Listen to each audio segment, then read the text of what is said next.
Unraveling the mystery. Adjectives versus adverbs. Hello everyone. Welcome to today's lesson. Today, we're going to dive deep into a very common yet tricky topic in English language learning: the correct use of adjectives and adverbs. Let's unravel the mystery behind confusing adjectives and adverbs, and learn how to use them correctly. First things first.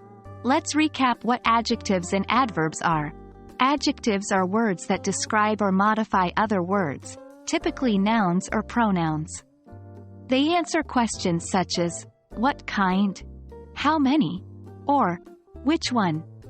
For instance, in the phrase, a beautiful dress, beautiful is an adjective.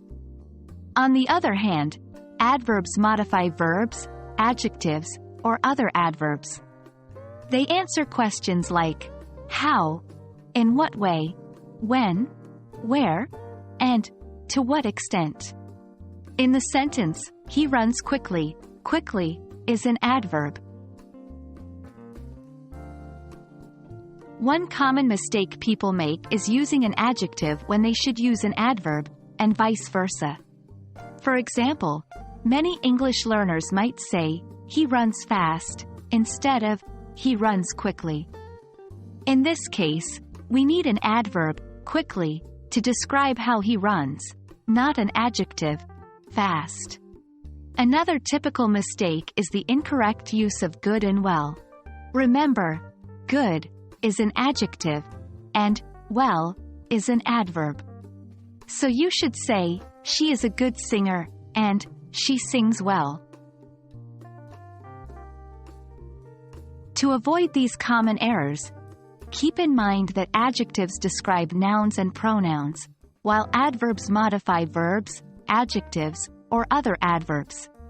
Be mindful of certain words that can be both adjectives and adverbs, such as fast.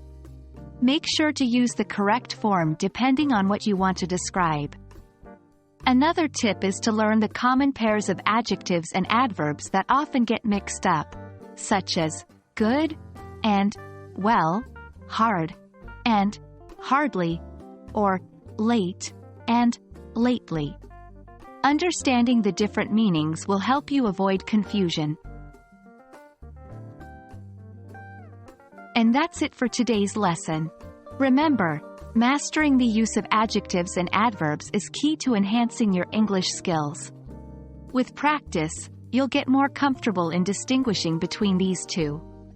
I hope this video has been helpful, and I look forward to seeing you in our next English language learning journey. Happy learning!